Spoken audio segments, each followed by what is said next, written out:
ಶಿಕ್ಷಣವನ್ನು ಸ್ವಗ್ರಾಮದಲ್ಲಿ ಮುಗಿಸಿ ನಂತರ ಬಿಎಲ್ಡಿ ಕಾಲೇಜಿನಲ್ಲಿ BA ಪದವಿಯನ್ನು ಪಡೆದುಕೊಂಡರು. ನಂತರ ಕರ್ನಾಟಕ ವಿಶ್ವವಿದ್ಯಾಲಯ ಧಾರವಾಡದ ಡಾಕ್ಟರ್ RC ಹಿರೇಮಠ ಕನ್ನಡ ಅಧ್ಯಯನ ಪೀಠದಲ್ಲಿ MA ಪದವಿಯನ್ನು ಹಾಗೂ ಡಾಕ್ಟರ್ BR ಹಿರೇಮಠ ಅವರ ಜೀವನ ಮತ್ತು ಕೃತಿಗಳು ಎಂಬ ವಿಷಯದ ಮೇಲೆ MPhil ಪದವಿಯನ್ನು ಪಡೆದುಕೊಂಡಿದ್ದಾರೆ.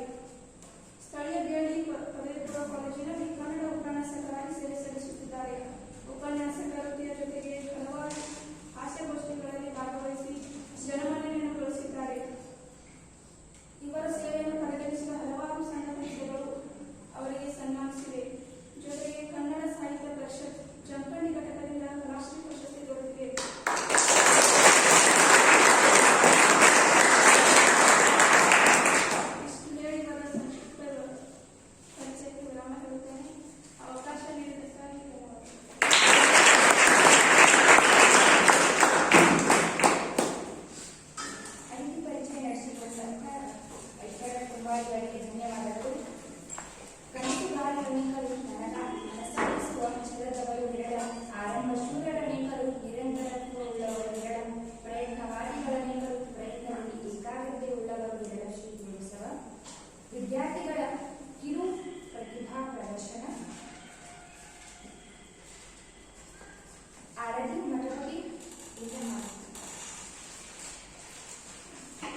ಮತ್ತೆ ಒಂದೊಂದು ಟೇಲರ್ ಗದ್ಲೆ ಇದನ್ನ ನೋಡಿದ್ರು ವಾರ್ತಾದೊಳಗದು ಹೇಳ್ತಿದ್ರು.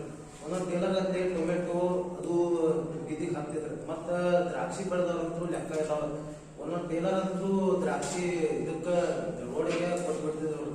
ಅದ್ರ ಸಂಬಂಧ ಕಬ್ಬಿನ ಬಿಲ್ ಅಂತೂ 3,000 ಮ್ಯಾಗ ಒಂದ್ ವರ್ಷ ಹೆಚ್ಚ ಮಾಡಿದ್ರು. ಏನ್ ಮಾಡ್ಬೇಕು ಪಾಪ ರೈತರಲ್ಲಿ ಕುಳದವ್ರು ಬೆಳಿಬೇಕಂದ್ರೆ ಹೆಂಗ? ಅದ್ರ ಸಂಬಂಧ ಸರ್ಕಾರ ಈ ಸತ ಈಗಲೇ ಅವ್ರ ಮ್ಯಾಲ ಕರುಣೆ ತೋರಿ ಕಬ್ಬಿನ ಬಿಲ್ ಆಗಲಿ ಎತ್ತರದೀಗ ಬೆಳೆದದು ಗೊಂಜಾಳದ ಗೋಧಿದ ಮತ್ತು ಜೋಳದ ಒಂದಿಟ್ಟು ರೇಟಲ್ಲಿ ಹೆಚ್ಚು ಮಾಡಬೇಕು. ಮತ್ತು ಅವ್ರಿಗೆ ಏನು ಯಾರೇ ಬೇರೆ ಯಾರಿಗೆ ಈಗ ಇವ್ರಿಗೆ ಅಂಬಾನಿಗೆ ಅವ್ರಿಗೆ ಒಂದು ಯಾಕೆ ಇದು ಮಾಡ್ತಾರೆ ಅದನ್ನ ಕೊಡೋ ಬದ್ಲಿ ಒಂದಿಟ್ಟು ರೈತರು ಕೊಟ್ಟರೆ ಅವ್ರು ಪಾಪ ರೈತರಲ್ಲಿ ಇನ್ನೂ ಯೂಸ್ ಮಾಡ್ಕೊತಾರೆ. ಅದನ್ನ ಅವ್ರು ಅಲ್ಲಿ ಕೊಡೋ ಬದ್ಲಿ ಕೊಟ್ಟರೆ ಯಾಕೆ ಯೂಸ್ ಮಾಡ್ಕೊತಾರೆ. ಇದನ್ನ ಎದಕ್ಕೆ ಆಗತ್ತಂದ್ರೆ ನಾನೊಬ್ಬ ರೈತರ ಮಗ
ಪ್ರಾತಸ್ಮರಣೀಯರಾದ ಬಸವಾದಿ ಶರಣರನ್ನ ಈ ಸಮಯದಲ್ಲಿ ಸ್ಮರಣೆ ಮಾಡುತ್ತಾ ಇವತ್ತಿನ ಹೊಸ ವರ್ಷದ ಕಾರ್ಯಕ್ರಮದ ಅಧ್ಯಕ್ಷತೆಯನ್ನು ವಹಿಸಿದ ಈ ಸಂಸ್ಥೆಯ ಆಡಳಿತ ಅಧಿಕಾರಿಗಳಾದಂಥ ನನಗೆ ಬಹಳ ಆತ್ಮೀಯರಾದಂಥ ಪ್ರತಿ ಸರ್ ಅವರೇ, ಈ ಕಾಲೇಜಿನ ಪ್ರಾಚಾರ್ಯರಾದ ಯುವ ಉತ್ಸಾಹಿ ಹಾಗೆ 24x7 ಈ ರೀತಿ ಕೆಲಸ ಮಾಡುವಂತ ನನಗೆ ಮಾರ್ಗದರ್ಶಕನಾಗಿರುವಂತ ಟಿ.ಪಿ. ಗಿರಿಟಿ ಸರ್ ಅವರೇ, ಎಲ್ಲ ಉಪನ್ಯಾಸಕ ಬಂಧುಗಳೇ ಹಾಗೂ ಆತ್ಮೀಯ ವಿದ್ಯಾರ್ಥಿನಿಯರೇ, ಇವತ್ತು ಜಗತ್ತಿಗೆ ಈ ಹೊಸ ವರ್ಷ ಅನ್ನೋದು ಒಂದು ಹಬ್ಬ ಇದ್ದ ಹಾಗೆ. ಪ್ರಪಂಚದ ಎಲ್ಲಾ ಕಡೆ ಈ ಹೊಸ ವರ್ಷವನ್ನು ಆಚರಣೆ ಮಾಡ್ತಾರೆ. ನೀವು ರಾತ್ರಿ 8:30 ಗಂಟೆಗೆ ನ್ಯೂಜಿಲೆಂಡ್ ನಲ್ಲಿ ಆಚರಣೆ ಮಾಡಿಬಹುದು, ಆಸ್ಟ್ರೇಲಿಯಾದಲ್ಲಿ ಆಚರಣೆ ಮಾಡಿಬಹುದು, 9 ಗಂಟೆಗೆ ಇಂಗ್ಲೆಂಡ್ ನಲ್ಲಿ ಆಚರಣೆ ಮಾಡಿಬಹುದು. ಆದ್ರೆ ನಮ್ಮ ಭಾರತ ದೇಶದಲ್ಲಿ ರಾತ್ರಿ 12 ಗಂಟೆಗೆ ಆಚರಣೆ ಮಾಡಿಬಹುದು. ಯಾಕಂದ್ರೆ ನಮ್ಮ ಸ್ವಾತಂತ್ರ್ಯ ಸಿಕ್ಕುದು ರಾತ್ರಿ 12 ಗಂಟೆ. ಈಗ ನಾವು ಆಚರಣೆ ಮಾಡೋದು ಬೇರೆ ಬೇರೆ ಬೇರೆ ದೇಶಗಳಲ್ಲಿ ಬೇರೆ ಬೇರೆ ರೀತಿಯಾಗಿ ಈ ಹಬ್ಬವನ್ನ ಆಚರಣೆ ಮಾಡ್ತಿರ್ತಾರೆ. ಈಗ ನಮ್ಮ ಭಾರತ ದೇಶದಲ್ಲಿ ಕೆಲವೊಬ್ಬರು ಗೋವಾಕ್ಕೆ ಹೋಗಿ ಅಲ್ಲಿ ಆಚರಣೆ ಮಾಡ್ತಿರ್ತಾರೆ. ಮಲೇಷಿಯಾ, ಕಾಂಬೋಡಿಯಾ, ವಿವಿಧ ರೀತಿ ಪ್ರದೇಶಗಳಲ್ಲಿ ಹೋಗಿ ಆಚರಣೆ ಮಾಡ್ತಿರ್ತಾರೆ. ಆದ್ರೆ ಇವರು ಆಚರಣೆ ಮಾಡಿದ್ರು ಯಾವುದು ನನಗೆ ಖುಷಿ ಪಟ್ಟಿಲ್ಲ. ನನಗೆ ಖುಷಿ ಪಟ್ಟ ಈ ಹೊಸ ಹೊಸ ಆಚರಣೆ ಅಂದ್ರೆ ಇವತ್ತು ನೀವು ಕಾಲೇಜಿನಲ್ಲಿ ಆಚರಣೆ ಮಾಡಿಲ್ಲ, ಇದು ನನಗೆ ಖುಷಿ ಪಟ್ಟ.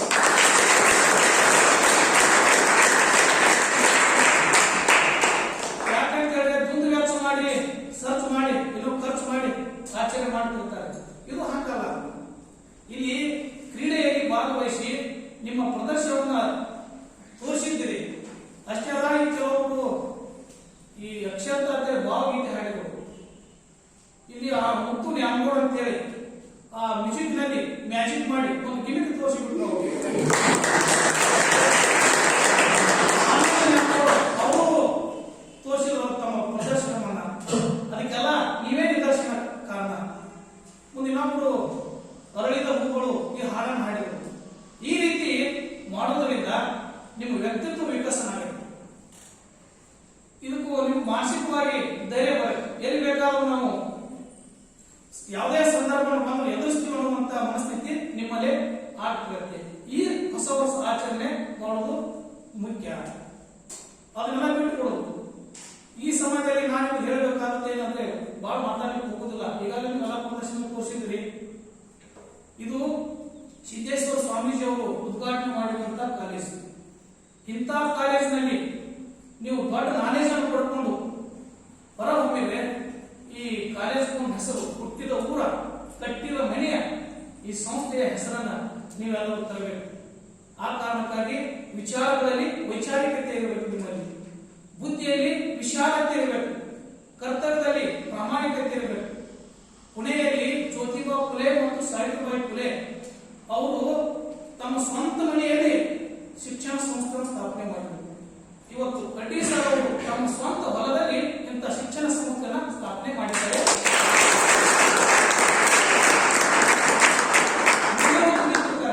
ಈ ಕಾಲೇಜ್ ನನಗೆ ಬಹಳ ಒಳ್ಳೆಯ ಸಂಬಂಧ ಇದೆ.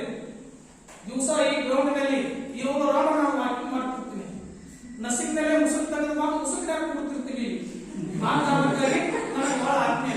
ಕಡ್ಡಿಸ್ ಅವರು 1979ರಲ್ಲಿ ಬೇಲಿ ಕಾಲೇಜಿನ ವಿದ್ಯಾರ್ಥಿಯಾಗಿದ್ದು ಅಲ್ಲಿ ಯೂನಿವರ್ಸಿಟಿ ಅಪಾಯಿಂಟ್ಮೆಂಟ್ ಬಂದಿದ್ದಾರೆ.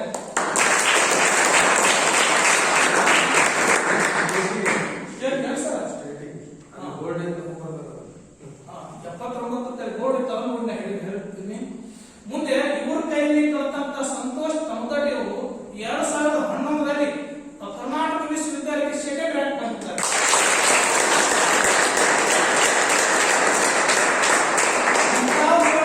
ನಿಮಗ ಟೀಚ್ ಮಾಡ್ಕೊಡ್ತಾರೆ. ಅವ್ರ ಟೀಚಿಂಗ್ ಕೇಳಿದ್ರೆ ನೀವು ಯಾವ ಕೋಚಿಂಗ್ ತಗೊಳ್ಳೋ ಅವಶ್ಯಕತೆ ಇಲ್ಲ.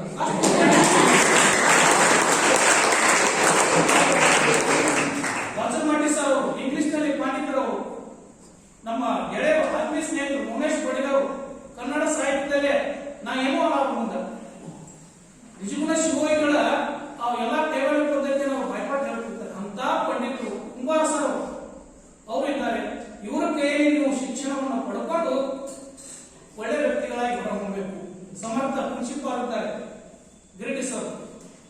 ಇಂಥವ್ರ ಕೈಯಲ್ಲಿ ನೀವು ಕಲಿಬೇಕು. ಕಲಿತು ವಿದ್ಯೆಗೆ ವಿನಯನ ಭೂಷಣ. ನೀವು ಒಳ್ಳೆ ವಿದ್ಯೆಯನ್ನು ಕಲಿತು ವಿನಯವಂತರಾಗ್ರಿ. ಈ ಹೊಸ ವರ್ಷದ ಆಚರಣೆ ನಿಮಗೆ ಹೊಸ ಭವಿಷ್ಯವನ್ನು ತರಲಿ, ನಾಡಿಗೆ ಹಿತವನ್ನ ನೀಡಲಿ. ಗುರು ರಾಮಸ್ವಾಮಿ ಅಯ್ಯಗಾರ್ ಅವರು ಹೊಸ ವರ್ಷ ಆಚರಣೆ ಮಾಡಲಿಕ್ಕೆ ಇಂಗ್ಲೆಂಡ್ ಹೋಗಿದ್ರಂತ. ನನ್ನಾಗಿ ಗೆಸ್ಟ್ ಆಗಿ ಅಲ್ಲಿ ಕಳಿಸಿದ್ರು ಕರ್ನಾಟಕದಿಂದ. ಅವರಿಗೆ ಇಂಗ್ಲಿಷ್ ಬರ್ತಿದ್ದಿಲ್ಲ, ಅಪ್ಪಟ ಕನ್ನಡ ಅಭಿಮಾನಿಗಳು. ಅಲ್ಲಿ ಆಚರಣೆ ಮಾಡುವಾಗ ಅವರು ಹೋಗಿದ್ರು. ಅವರು ಸಾರಸ್ವತ ಬ್ರಾಹ್ಮಣರು, ಪಂಚಿ ಕೊಡ್ತಿದ್ರು, ದೋತ್ರ. ಮತ್ತು ದೋತ್ರ ಉಡಬೇಕಾದ್ರೆ ಏನ್ ಬೇಕು? ಕಚ್ಚಿ ಹಾಕೋತಿರ್ತಾರೆ. ಆ ರೀತಿ ದೋತ್ರ ಉಡ್ಕೊಂಡು ಹೋಗಿದ್ರು. ಅಲ್ಲಿ ಫಂಕ್ಷನ್ ಆದಂತ ಕಾರ್ಯಕ್ರಮದಲ್ಲಿ ಸೆಕ್ಯೂರಿಟಿ ಗಾರ್ಡ್ ಅವರು ಒಳಗೆ ಬಿಡಲಿಲ್ಲ. ಅಲ್ಲಿ ಅಲ್ಲ ಇಂಗ್ಲೆಂಡ್ನಲ್ಲಿ ಹೈಫೈ ಮಂದಿ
ಒಳ್ಳೇದಾಗಲಿ ಅಂತ ಹಾರೈಸಿ ಭಾಳ ಹೆಚ್ಚಿಗೆ ಮಾತನಾಡಲಿಕ್ಕೆ ಹೋಗುದಿಲ್ಲ.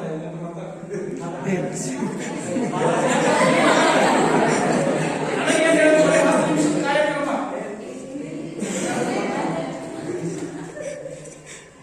ಭಾಳ ಮಾತು ಎಮ್ಮಿನ ನೀರಾಗಿ ಬಿಡಬಾರ್ದು.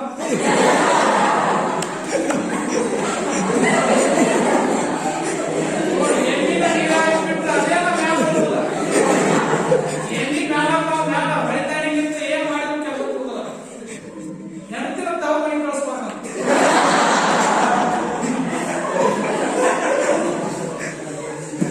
ತಾವು ಮನೆ ಕಳಿಸಿದ್ರೆ ನನ್ನ ಕೈ ಮನೆ ಬಗ್ಗೆ ನಾವು ಮನೆ ದೇವರಾಣ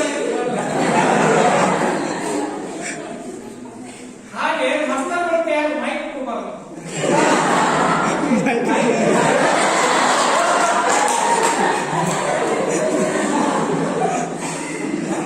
ಯಾಕಂದ್ರೆ ಅವು ಬಿಡೋದು ಬಿಡಂಗಿಲ್ಲ.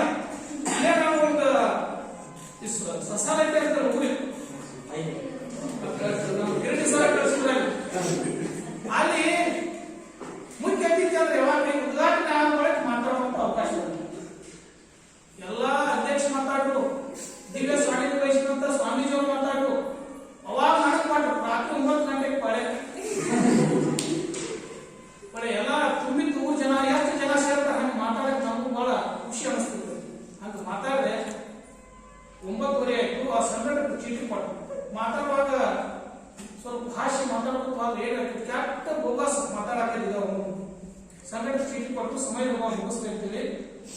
ನಾ ಮಾತಾಡೋದು ಆಸ್ಪತ್ರೆ ಪೇಷನ್ಸ್ ಕಳ್ಕೊಂಡು ಜನ ಪೇಷನ್ಸ್ ಕಳ್ಕೊತು ನೋಡಿ ಪುಟ್ಟ ಹುಡುಗ ಕಲ್ತ್ಕೊಂಡು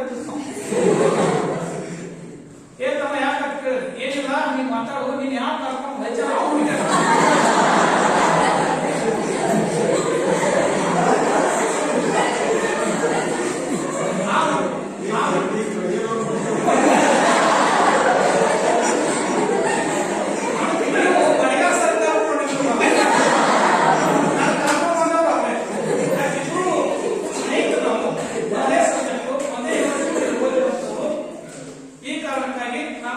ಮಾತಾಡಿ ನನಗೆ ಬಹಳ ಖುಷಿ ಅನಿಸಿದೆ. ಎಲ್ಲ ಕಡೆ ಇವತ್ತು ಆಚರಣೆ ಮಾಡ್ತಾರೆ ಏನೋ ಕೇಕ್ ಕಟ್ ಮಾಡಿ ಹ್ಯಾಪಿ ನ್ಯೂ ಅದು ಎಲ್ಲರಿಗೂ ಶಾಕ್ ಆಗಿರ್ಬೇಕು ಅಂತ ಕೇಕ್ ಕಟ್ ಮಾಡ್ತೀವಿ.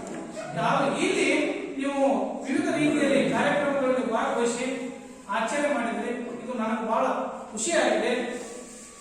ಇನ್ನು ಮೇಲೆ ನಿಮ್ಮ ಪ್ರತಿ ವರ್ಷ ಈ ರೀತಿ ನೀವು ಅವಕಾಶಗಳನ್ನ ಪಡ್ಕೊಳ್ರಿ. ಒಳ್ಳೆ ವಿದ್ಯಾರ್ಥಿ ಬರೋಣ ಅಂತ ಹೇಳ್ತಾ ನನ್ನ ಮಾತನ್ನ ಮುಗಿಸ್ತೀನಿ. ಎಲ್ಲರಿಗೂ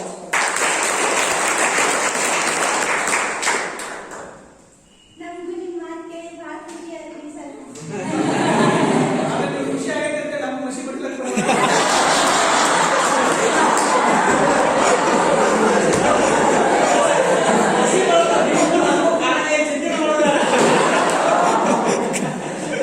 ಮಸಿ ಆಗ್ತದೆ.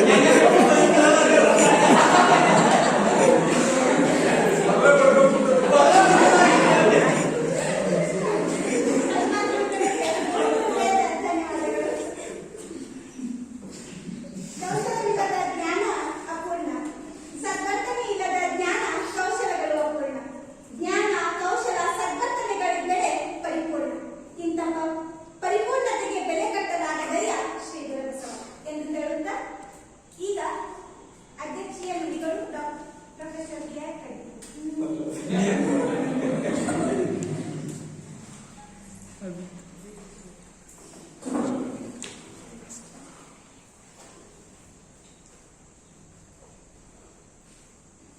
ವರ್ಷದ ಒಂದು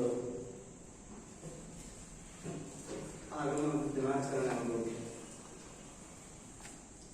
ಬಹಳ ಸಂತೋಷದಿಂದ ಇನ್ನು ಉಳಿದದ್ದಲ್ಲ ಈಗ ಏನು ಹೋತು ಯಾರು ಸರಿಯಾಗಿ ಉಪಯೋಗ ಮಾಡಿದ್ರು ಮಾಡದವರು ಇಲ್ಲ. ಆದ್ರೆ ಮುಂದೆ ಸರಿಯಾಗಿ ಮಾಡಲಿ ಹೆಂಗೆ ಮಾಡೋದು? ಹಿಂದಿನ ನಕಾರಾತ್ಮಕತೆಯನ್ನು, ಹಿಂದಿನ ದ್ವೇಷ ಅಸೂಯೆಗಳನ್ನು, ಹಿಂದಿನ ಚಿಂತೆಯನ್ನು ಎಲ್ಲ ಮರೆತುಕೊಂಡು ಯಾವುದೋ ಗತಿಸಿ ಹೋದ ವರ್ಷದಲ್ಲಿ ನಡೆದಂತಹ ಅಹಿತಕರ ಘಟನೆಗಳಾಗಲಿ, ಏನಾದರೂ ದ್ವೇಷ ಅಥವಾ ಮಾತಾಡಾಗ ಎಕ್ಸ್ಟ್ರಮ್ ಆಗಿರಲಿ ಆಗದ ಹಾಕಿದ್ರಿ ಅದನ್ನೆಲ್ಲ ಮರೆತು ಬಿಡೋದು. ದ್ವೇಷ, ಅಸೂಯೆ, ನೋವು, ಬರೀ ಸಕಾರಾತ್ಮಕ ವಿಚಾರಗಳು ಏನು ಪ್ರಾರಂಭ ಆಗುತ್ತೆ. ಹೊಸ ವಿಚಾರಗಳು, ಸಕಾರಾತ್ಮಕ ವಿಚಾರಗಳು, ಧನಾತ್ಮಕ ವಿಚಾರಗಳು. ಧನಾತ್ಮಕ ವಿಚಾರದಿಂದ ಆತ್ಮವಿಶ್ವಾಸ. ಹಾಗೆ ಒಂದು ಗ್ರೂಪ್ ಸಾಂಗ್ ಹಾಡಿದವರು ಅಲ್ಲೊಂದು ಬಹುಶಃ ನೀವು ಕೇಳಿಸ್ಕೊಳ್ಬೇಕು. ಆತ್ಮಸ್ಥೈರ್ಯ ಇದ್ದರೆ ಆಕಾಶವೇ ಅಲ್ಲ, ಭಾಳ ಎಂಥ ಮೆಸೇಜ್ ಇತ್ತು. ಆತ್ಮವಿಶ್ವಾಸ ಯಾರಲ್ಲಿ ಇದೆಯಲ್ಲ, they can do or they can achieve anything. Self confidence is the main source of success. ವಿಜಯಕ್ಕೆ ಅತ್ಯಂತ ಅಗತ್ಯವಾದದ್ದು ಯಾವುದಂದ್ರೆ ಆತ್ಮವಿಶ್ವಾಸ. ಅದು ಇರಲಿಲ್ಲ ಅಂತಂದ್ರೆ ನಾವೇನೇನು ಅಚೀವ್ಮೆಂಟ್ ಮಾಡಕ್ಕೆ ಸಾಧ್ಯ ಇಲ್ಲ. ಆತ್ಮವಿಶ್ವಾಸ ಎಂಬುದು ಅಂತರಂಗದ ಅದ್ಭುತವಾದ ಶಕ್ತಿಯರು. ಕೀಳರಿಮೆ ಕಿತ್ತೆಸಿಬೇಕು. ಆತ್ಮವಿಶ್ವಾಸ ಬೆಳೆಸ್ಕೋಬೇಕು. ಆತ್ಮವಿಶ್ವಾಸ ಅಂದ್ರೆ ಏನು? I can do, I will do, I shall do. ನಾನು ಇದನ್ನು ಸಾಧಿಸ್ತೀನಿ, ಇದನ್ನು ಸಾಧಿಸೇ ತೀರ್ತೀನಿ ಅನ್ನುವಂಥ ಏನು ಅದ್ಭುತ ಅದು ಏನು ಮಾಡ್ತೈತೆ ಅಂದರೆ ಇಂಟರ್ನಲ್ ಎನರ್ಜಿ ಎಕ್ಸ್ಪಾಂಡ್ ಮಾಡ್ಕೊತ ಹೋಗ್ತೀವಿ. ಅದಕ್ಕೆ ಆತ್ಮವಿಶ್ವಾಸ. ಗ್ರೂಪ್ ಸಾಂಗ್ ಆಗೋದ್ರಿ ಕ್ಯೂಬದ್ದು ಏನೈತಿಲ್ಲ ಅಲ್ಲಿ ಆಕ್ಟಿವಿಟಿ, ಅಲ್ಲೇನು ಸಿಗ್ತೀನಿ ನಿಮಗೆ? ಕ್ಯೂಬ್ ಆಕ್ಟಿವಿಟಿ ಮೂಲಕ ಏನು ಸಂದೇಶ ಇತ್ತು? ಕ್ರಿಯೇಟಿವಿಟಿ, ಸೃಜನಶೀಲತೆ. ಆ ಸೃಜನಶೀಲತೆ ಹೆಚ್ಚು ಮಾಡ್ಕೋಬೇಕು, ಆತ್ಮವಿಶ್ವಾಸ ಹೆಚ್ಚು ಮಾಡ್ಕೋಬೇಕು. ರೈತರ ಸಂದೇಶ ಐತಿಲ್ಲ, ಅಲ್ಲಿ ಏನು ಸಿಕ್ತು? ಸಾಮಾಜಿಕ ಕಳಕಳಿ ಇದೆ. ಸಮಾಜದ ಒಂದು ಕಳಕಳಿನೂ ಬೇಕಲ್ಲ, ಬೇರೆಯವರದ ಸ್ಪಂದನೆ ಬೇಕು, ಆ ಕಳಕಳಿ ಬೇಕು. ನನ್ನಷ್ಟಕ್ಕೆ ನಾನು ಬೇಕಾದಷ್ಟು ಬೆಳಿಬೋದು ಅಲ್ಲ. Vertical growth is not important. Vertical growth ಜೊತೆಗೆ ಹಾರಿಜಾಂಟಲ್ ಗ್ರೌತ್ ಇರ್ತದೆ. ಗಿಡ ಬರೀ ಎತ್ತರಕ್ಕೆ ಬೆಳೆದು ಏನೂ ನೆರಳಿಲ್ಲ, ಏನೂ ಹಣ್ಣಿಲ್ಲ, ಏನು ಮಾಡೋದು ಅಂತಂದ್ರೆ ಅಲ್ಲ. ಹಾರಿಜಾಂಟಲ್ ಗ್ರೌತ್ ಆಗ್ತಂದ್ರೆ ನೆರಳು ಕೊಡ್ತೈತಿ, ಒಂದಿಷ್ಟು ಹಣ್ಣು ಕೊಡ್ತೈತಿ, ಪಕ್ಷಿ ಪ್ರಾಣಿಗಳಿಗೆ ಆಶ್ರಯ ಕೊಡ್ತೈತಿ, ನೆರಳು ಕೊಡ್ತೈತಿ, ಆಕ್ಸಿಜನ್ ಹೆಚ್ಚು ಕೊಡ್ತೈತಿ. ಆ ರೀತಿ ಸಾಮಾಜಿಕವಾಗಿಯೂ ನಮ್ಮಲ್ಲಿ ಬೆಳವಣಿಗೆ ಆಗಬೇಕು, ವೈಯಕ್ತಿಕವಾಗಿಯೂ ನಾವು ಬೆಳೆಯಬೇಕು. ಆ ನಿಟ್ಟಿನಲ್ಲಿ ಹೊಸ ವರ್ಷದೊಳಗೆ ನೀವು ಆ ಹೊಸ ಹೊಸ ವಿಚಾರಗಳನ್ನು ತೆಗೆದುಕೊಂಡು, ಈ ವಿಚಾರ ಏನಿದೆಯಲ್ಲ ಇದು ಬಹಳ ಮುಖ್ಯವಾಗಿದೆ. ವಿಚಾರ ಬದಲಾಗ್ತದೆ, ನಮ್ಮ ಬದುಕೇ ಬದಲಾಗ್ತದೆ. ಯಾಕಂದ್ರೆ ವಿಚಾರದಂತೆ ನಮ್ಮ ವರ್ತನೆಗಳಿರ್ತಾವೆ, ವರ್ತನೆಗಳು ನಮ್ಮ ಅಭ್ಯಾಸಗಳಾಗ್ತವೆ, ಹ್ಯಾಬಿಟ್ಸ್ ಅಂತ. ನಮ್ಮ ಅಭ್ಯಾಸಗಳೇ ನಮ್ಮ ಗುಣಧರ್ಮಗಳಾಗ್ತವೆ, ಕ್ಯಾರೆಕ್ಟರ್ಸ್ ಆಗ್ತವೆ. ಆ ಗುಣಧರ್ಮಗಳೇ ನಮ್ಮ ವ್ಯಕ್ತಿತ್ವವನ್ನು ರೂಪಿಸ್ತವೆ. ಅಂದ್ರೆ ಎಲ್ಲದಕ್ಕೂ ಮೂಲ ಯಾವುದು? ಮೂಲ ಯಾವುದು? ವಿಚಾರ. ಬೀಜದಂಗ ಏನು ಬೀಜ ಬಿತ್ತುತ್ತಿರಲ್ಲ ಅದನ್ನೇ ಬೆಳೀತೀರಿ. ಬೇವಿನ ಬೀಜ ಬಿತ್ತಿ ಮಾವಿನ ಫಲ ಪಡೀಲಿಕ್ಕೆ ಸಾಧ್ಯ ಐತೆ? ಇಲ್ಲ. ಇದು ಮೈಂಡ್, ಇದು ಮೈಂಡ್ ಏನಿದ್ದೀರ ಅತ್ಯಂತ ಫರ್ಟೈಲ್ ಲ್ಯಾಂಡ್ ಅದು. ಯಾವುದು? ಮನಸ್ಸು. ಆ ಮನಸ್ಸಿನೊಳಗೆ ಯಾವ ಬೀಜ ಬಿತ್ತುತ್ತಿರಲ್ಲ ಅದು ಸ್ಟಾರ್ಟ್ ಆಗ್ತದೆ, ಜರ್ಮಿನೇಷನ್ ಸ್ಟಾರ್ಟ್ ಅದು. ನೆನಪಿಟ್ಕೊಂಡು ಆಮೇಲೆ ತೆಗಿಲಿಕ್ಕೆ ಆಗುದಿಲ್ಲ. ಬೀಜ ಭೂಮಿ ಒಳಗೆ ಬೀಜ ಬಿತ್ತಂದ್ರೆ ಅದು ಜರ್ಮಿನೇಷನ್ ಸ್ಟಾರ್ಟ್ ಆಗ್ತೈತೆ, ನೀರು ಸಿಗ್ತಿಲ್ಲ. ಮನಸ್ಸಿನೊಳಗೆ ಯಾವ ಬೀಜ ಬಿತ್ತಿರಲ್ಲ ಜರ್ಮಿನೇಷನ್ ಸ್ಟಾರ್ಟ್ ಆಗ್ತೈತಿ. ಜರ್ಮಿನೇಷನ್ ಆಗ್ತಿಲ್ಲ, ಅದು ಕ್ರಾಪ್ ಆಗಿ ಬೀಜ ಕೊಡೋ ತನಕ ನೋಡ್ರಿ. ಸಣ್ಣ ಬೀಜ ನೋಡ್ರಿ, ಭೂಮಿ ಒಳಗೆ ಸಣ್ಣ ಬೀಜ ಎಷ್ಟು ಹೋರಾಟ ಮಾಡ್ತೈತಿ. ಯಾವುದು? ಬೆಳೆಯಾಗಿ ಮತ್ತೆ ಬೀಜ ಕೊಡ್ಲಿಕ್ಕೆ ಹೋರಾಟ ಮಾಡ್ತೈತಿ. ಸಿಮೆಂಟ್ನೊಳಗೂ ಸಣ್ಣ ಎಲ್ಲೋ ಒಂದಿಷ್ಟು ಮಣ್ಣು ಸಿಕ್ಕರೂ ಬೆಳಿತೈತಿ. ಎಲ್ಲಿ ತನಕ ಬೆಳಿತೈತಿ ಅಂದ್ರೆ ಮತ್ತಷ್ಟು ಸೀಡ್ಸ್ ತಯಾರು ಮಾಡೇ ಹೋಗುದು. ಹಂಗೆ ನಮ್ಮ ಒಳಗೆ ಮನಸ್ಸಿನೊಳಗೆ ಏನು ಬೀಜ ಬಿತ್ತಿಲ್ಲ, ಆ ಮನಸ್ಸು ಇಷ್ಟು ವರ್ಕ್ ಮಾಡ್ತಿದ್ದಲ್ಲ ಅದನ್ನು ಭಾಳ ಬೆಳೆಸ್ಬೇಕು, ಮತ್ತೆ ಅದಕ್ಕೆ ಬೀಜ ಕೊಡಬೇಕು. ಅದಕ್ಕೆ ಯಾವ ವಿಚಾರ ಬಿತ್ತಿರ್ತೀವಲ್ಲ ಅದು ಬಹಳ ಮುಖ್ಯ. ಸಕಾರಾತ್ಮಕ ವಿಚಾರ ಬಿತ್ತಿದ್ರೆ ಸಕಾರಾತ್ಮಕ ಬೆಳೆ ಬರ್ತೈತಿ, ನಕಾರಾತ್ಮಕ ವಿಚಾರ ಬಿತ್ತಿದ್ರೆ ನಕಾರಾತ್ಮಕ ಬೆಳೆ ಬರ್ತೈತಿ. ಇಷ್ಟ ಮತ್ತೇನಿಲ್ಲ ಇದ್ರೊಳಗೆ ಡಿಫರೆನ್ಸ್. ಏನು ಬಿತ್ತಿತ್ತಿರಲ್ಲ ಅದನ್ನು ಬೆಳಿತೀರಿ. ಆಸ್ ಎ ಸೋಷಿಯಲ್ ಇರಿ, ಅದಕ್ಕೊಂದಿಷ್ಟು ಪ್ರಯತ್ನ ಮಾಡಬೇಕು. ಯಾಕಂದ್ರೆ ಒಳ್ಳೆಯದನ್ನು ಬಿತ್ತಿದ್ರೆ ಮುಂದೆ ತಾನೇ ಎಲ್ಲ ಕೆಲಸ ಚಲೋ ಆಗ್ತದೆ. ಒಳ್ಳೆಯ ಅದ್ರ ತಕ್ಕನ ಎಲ್ಲ ಒಳ್ಳೆಯ ವಾತಾವರಣ ಸಿಗ್ತೈತಿ, ಆಮೇಲೆ ಪ್ರಯತ್ನ ಚಾಲು ಆಗ್ತೈತಿ. ಅದಕ್ಕೆ ಆ ದೃಷ್ಟಿಕೋನದೊಳಗೆ ನೀವು ಹೊಸ ವಿಚಾರಗಳನ್ನ ನಿಮ್ಮ ಬದುಕು ಹಸನಾಗಲಿ, ಇನ್ನಷ್ಟು ಉಜ್ವಲ ಭವಿಷ್ಯ ನಿಮಗಿರಲಿ. ಭಾಳಷ್ಟು ನೈತಿಕತೆ ಮಟ್ಟದೊಳಗೆ ಮತ್ತು ಬೌದ್ಧಿಕ ಮಟ್ಟದೊಳಗೆ ನಿಮ್ಗೆ ಇಂಪ್ರೂವ್ಮೆಂಟ್ ಆಗಲಿ. ಮೊದಲು ನೈತಿಕತೆ, ಆನಂತರ ಬೌದ್ಧಿಕತೆ. ನೈತಿಕತೆ ಭಾಳ ಇಂಪಾರ್ಟೆಂಟ್. ನೈತಿಕತೆ ಆದ್ಮ್ಯಾಗ ಬೌದ್ಧಿಕತೆ. ಸೊ ಜ್ಞಾನ, ಕೌಶಲ್ಯ ಇವನ್ನೆಲ್ಲ ಬೆಳೆಸ್ಕೊಳ್ಳಿ. ಎಷ್ಟು ಸಾಧ್ಯತೆ ಅಷ್ಟು ನಾವು ಆಕ್ಟಿವಿಟೀಸ್ ಒಳಗೆ ಭಾಗ ತಗೋಬೇಕು. ಈ ಕ್ಷುಲ್ಲಕ ವಿಚಾರಗಳೇನದಲ್ಲ ಅದು ತೆಗೆದಾಗ ಈ ವರ್ಷ ಸೆಕೆಂಡ್ ಇಯರ್ ಇದೆಲ್ಲ, ಸೆಕೆಂಡ್ ಇಯರ್ ಇರ್ತದೆ, ಅದೊಂದು ತಪಸ್ಸಿದ್ದಾಗ ಧ್ಯಾನ ಇದು, ತಪಸ್ಸಿದ್ದಾಗ ಇದು. ಈ ಕ್ಷುಲ್ಲಕ ವಿಚಾರಗಳನ್ನು, ಇಂಥ ವಿಚಾರಗಳನ್ನೆಲ್ಲ ಮೊದಲು ತೆಗೆದಾಕ, ಅವ್ರು ಸುಟ್ಟಾಕ, ತೆಗೆದಾಕೋದಷ್ಟು ಸುಟ್ಟಾಕ, ದಹಿಸಿಬಿಟ್ರು ಅವರು. ಅಂದಾಗ ಒಳ್ಳೆಯದಾಗ್ತದೆ. ಬುದ್ಧಗೊಬ್ಬರು ಕೇಳಿದ್ರು, ನೀವು ಧ್ಯಾನ ಮಾಡಿ ಏನು ಗಳಿಸಿದ್ರಿ ಅಂತ ಕೇಳಿದ್ರು. ಬುದ್ಧ ಧ್ಯಾನ ಮಾಡಿ ಏನು ಗಳಿಸಿದ್ರಿ? ಬುದ್ಧ ಹೇಳ್ತಾರ, ನಾ ಏನೂ ಗಳಿಸಿಲ್ಲ, ಧ್ಯಾನ ಮಾಡಿ ಕಳ್ಕೊಂಡೀನಿ. ಏನು ಕಳ್ಕೊಂಡ್ರಿ? ಶಿಕ್ತ, ಭಯ, ಅಹಂಕಾರ, ಯೌವನಗಳನ್ನು ನಾನು ಕಳ್ಕೊಂಡು ಧ್ಯಾನ ಮಾಡೋದ್ರಿಂದ ಕಳ್ಕೊಂಡಿ ನಾವು. ಅದಕ್ಕೆ ನೀವು ಈಗ ಇದೊಂದು ಧ್ಯಾನ ಮಾಡೋದ್ರಿಂದ ಮೊದಲು ಇವು ಅವಗುಣಗಳನ್ನು ಕಳ್ಕೋರಿ. ಅವಗುಣಗಳನ್ನು ಕಳ್ಕೊಂಡ್ರೆ ಅಂದ್ರೆ ಸದ್ಗುಣಗಳ ಅಂಕಲ್ಲಿ ತಾನು ಆಟೋಮೆಟಿಕಲಿ ಬರ್ತಾವೆ. ಮತ್ತು ಇಲ್ಲಿ ಕ್ಲಾಸ್ ರೂಮ್ದಾಗ ಬಂದಾಗ ಧ್ಯಾನದಿಂದ ಎಲ್ಲ ಸಬ್ಜೆಕ್ಟ್ದೊಳಗೆ ಎಷ್ಟು ಸಾಧ್ಯತೆ ಅಷ್ಟು ನಾಲೆಜ್ ಬೆಳೆಸ್ಕೊಳ್ಳಿ. ನಿಮ್ಗೆ ತಿಳಿಲಿಲ್ಲ ಅಂದ್ರೆ ಎಲ್ಲ ಟೀಚರ್ಸಿಗೆ ಕೇಳ್ರಿ, ಡಿಸ್ಕಷನ್ ಮಾಡಿರಿ. ಆದಷ್ಟು ಹೆಚ್ಚಿಗೆ ಪರ್ಸೆಂಟೇಜ್ ಮಾಡಲಿಕ್ಕೆ ಪ್ರಯತ್ನ ಮಾಡಿರಿ. ಈ ಬರೋ ವರ್ಷದೊಳಗೆ ಹೋದ ವರ್ಷ ಏನು ಮಾಡಿದ್ರಲ್ಲ ಅದಕ್ಕಿಂತ ಹೆಚ್ಚು ನೀವು ಪರ್ಸೆಂಟೇಜ್ ಮಾಡಿರಿ. ಅದೇ ನಮಗೇನು ಅಂದ್ರೆ ರಿಟರ್ನ್ ಅಂತ. ಗುರಿಗೆ ಖುಷಿ ಯಾವಾಗ ಆಗೋದಂದ್ರೆ ಅವನ ಕೈಯಲ್ಲಿ ಕಲಿತಂಥ ಶಿಷ್ಯರು ಒಳ್ಳೆಯ ಮಟ್ಟದಲ್ಲಿ ಬಂದ್ರೆ ಪೇರೆಂಟ್ಸ್ಗಿಂತ ಹೆಚ್ಚು ಖುಷಿ ಆಗೋದು ಯಾರಿಗಂದ್ರೆ ಕಲಿಸಿದ ಗುರುಗಳಿಗೆ. ಪೇರೆಂಟ್ಸ್ಗಿಂತ ಹೆಚ್ಚು ಖುಷಿ ಆಗ್ತದೆ. ನನ್ನ ವಿದ್ಯಾರ್ಥಿಗಳು ಇಷ್ಟು ಚಲೋ ಮಾಡಿದ್ರಲ್ಲ, ಅದು ನಾನು ಕಲಿಸಿದ್ದವ್ರಿಗೆ ಸರಿ ಆಗೈತಿ. ಆದ್ರೆ ಆ ನಿಟ್ಟಿನಲ್ಲಿ ವರ್ಕ್ ಮಾಡ್ಬೇಕು. ವರ್ಕ್ ಮಾಡಲಿಲ್ಲ ಅಂದ್ರೆ ಅವ್ನು ಎಷ್ಟು ಕಲಿಸಿದ್ರೆ ಏನೋ ಅದು ಅನ್ಸುತ್ತೆ. ಆ ನಿರಂತರವಾದ ಪ್ರಯತ್ನ ಮಾಡಬೇಕು. ನಿರಂತರವಾದ ಪ್ರಯತ್ನ ಮಾಡ್ತೀರಿ ಅಂತ ಹೇಳಿ ಆ ಬಸವಾದಿ ಪ್ರಮುಖರು ತಮಗೆ ಆ ಜ್ಞಾನ, ಕೌಶಲ ಅಥವಾ ಸದ್ಬುದ್ಧಿ, ಶಕ್ತಿಯನ್ನು ನೀಡಲಿ ಅಂತ ಹಾರೈಸಿ ನನ್ನ ಮಾತಿಗೆ ವರ್ಷದ ಹೊಸ ನೀತಿಗಳ ಬಗ್ಗೆ ಚಿಕ್ಕದಾಗಿ ಭಾಷಣ ಮಾಡಿದಂತಹ ಪ್ರೊಫೆಸರ್ BI ಕಡ್ಡಿ ಗುರುಗಳಿಗೆ ಧನ್ಯವಾದಗಳು. ಈಗ ವಂದನಾರ್ಪಣೆ ಸ್ಮಿತಾ ತಿಳಿಗಳು. ಭರವಸೆ ಎಂಬ ಬತ್ತಿಯ ನಿರಾಸಕ್ತಿ ಎಂಬ ಕುರಿತು ತಿಳಿಯದಿದ್ದರೆ ಗುರುಗಳ ಜ್ಞಾನ ಸ್ಪರ್ಶವಾಗುವುದು. ಆಸಕ್ತಿಯೇ ಜ್ಞಾನದ ಮೂಲವಯ್ಯ. ಶ್ರೀ ಬಸವ.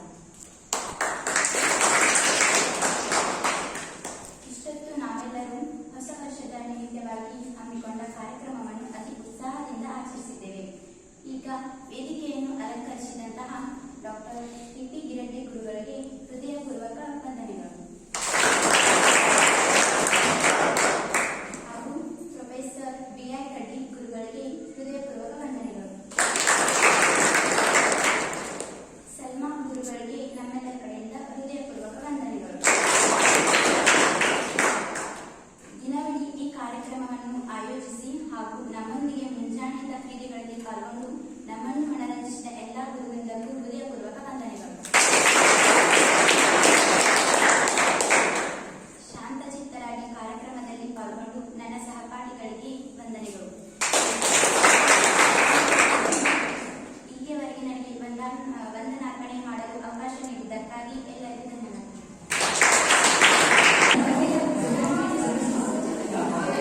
Mas